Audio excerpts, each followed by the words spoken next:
If you're looking for the most efficient way to plant cover crops, a no-till seed drill is the best tool on the market. However, calibrating this equipment can be tricky and time-consuming. In this video, Heifer USA Ranch Manager Donna Kilpatrick will teach you a foolproof method to calibrate your no-till drill, regardless of make, model, or size.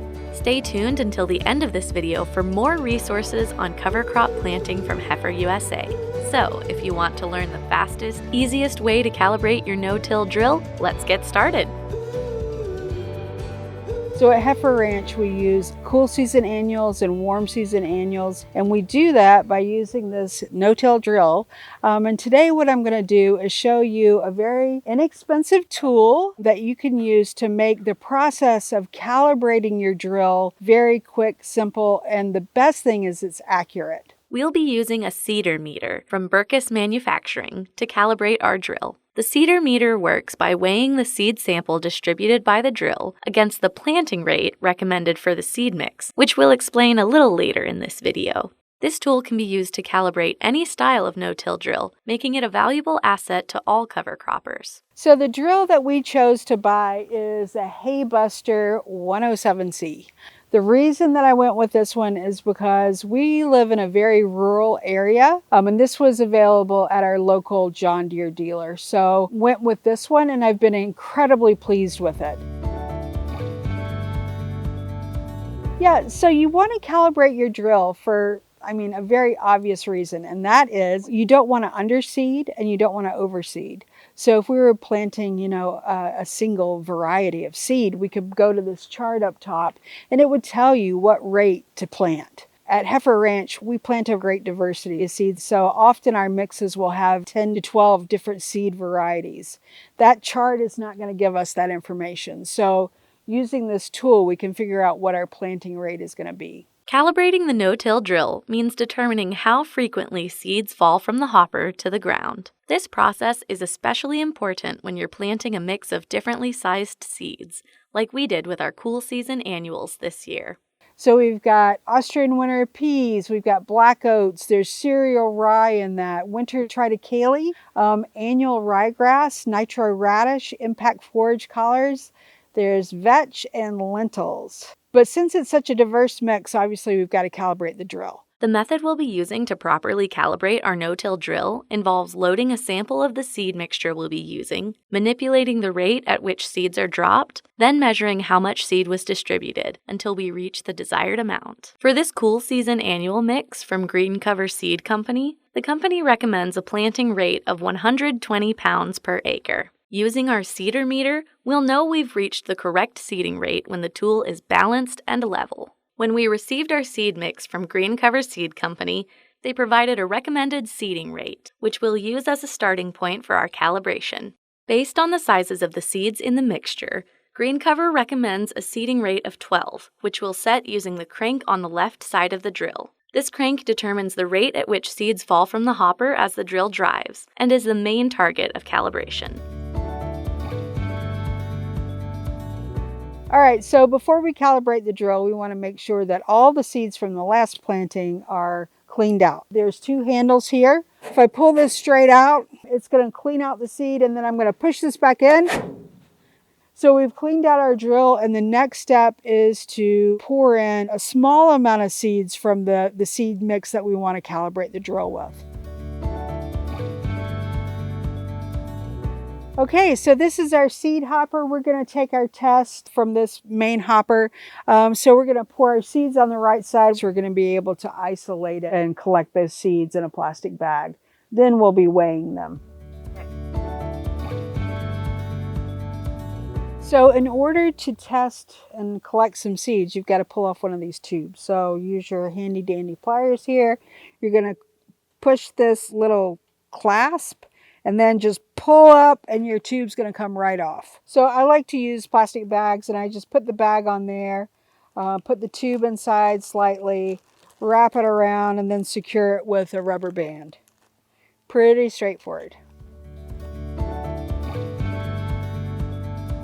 There are several different systems for figuring out how to calibrate your drill and your seed rate, depending on what kind of seeds that you have.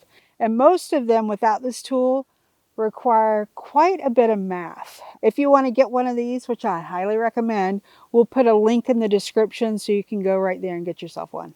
When you purchase a seeder meter, you also receive an instruction sheet, which simplifies the calculation process and tells you exactly what you need to know to calibrate your drill.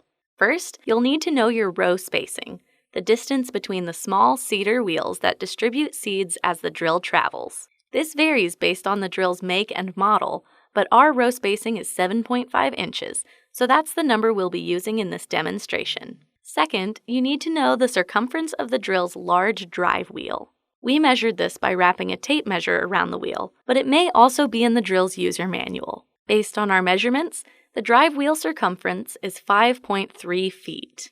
Third, we'll consult the table on our seeder meter instruction sheet, which provides the proper travel distance for each possible row spacing value. We've recreated the table here, so you can pause now to find your desired travel distance based on the row spacing of your drill. For our drill, with 7.5-inch row spacing, we'll be using a travel distance of 232 feet. Rather than actually driving those 232 feet, however, we'll simulate a 232-foot drive by manually turning our drive wheel. We'll determine exactly how many turns our drive wheel must make by dividing our travel distance by our drive wheel circumference for a result of 43.7 turns. Because it's tough to measure that precisely, we'll round that number to 43.5 turns. So you can see here my piece of tape from doing this before. You have to have a focal point to know how many times you've turned it. So we'll just use that again. So that would be moving this wheel around. 1. We'll turn the drive wheel 43.5 times, dropping seeds from the hopper through the tube where they'll be collected in our plastic bag. These are the seeds we'll weigh to determine whether we've found the correct settings. So now we've rotated our wheel 43.5 times. We're ready to go around and collect the seeds that we caught.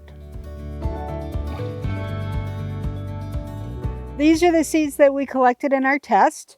So we're going to take off the rubber band. Make sure we have all the seeds out of the tube that we're going to weigh. So the next thing we're going to do is pour our seeds into the cup and hopefully not spill them, because then we have to do it all over again. And then we're going to hold this up and see if it balances. So that's a little bit much for what we're doing. We want to back off. So my next step is to do the test over again and set the opening on our drill to 10. Using the new seeding rate of 10, we'll repeat the testing process. Load the seed sample, attach the plastic bag, turn the wheel 43.5 times, and attempt to balance the seeder meter again.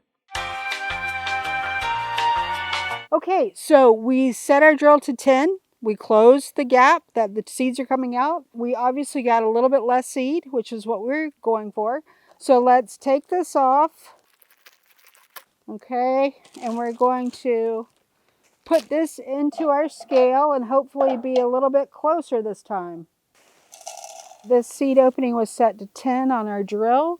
One thing you want to always make sure of is that the seed is level in the cup. And then just get it to quiet down a little bit.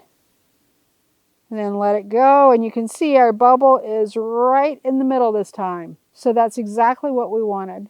Now that our seeder meter is balanced at 120 pounds per acre, we know that our last test was a success, and we've determined the correct seeding rate for our drill and seed mix. We can now use our drill to plant the proper amount of seeds in our pastures and reap the benefits of cover cropping for our soil, our animals, and our land. Thanks so much for joining us today to learn about how to calibrate your no-till drill for planting cool and warm season cover crops. If you liked what you saw, please give us a thumbs up and consider subscribing to our channel. Keep learning about cover crops with Heifer USA. Here are 2 more videos to help you successfully utilize cover crops on your regenerative farm.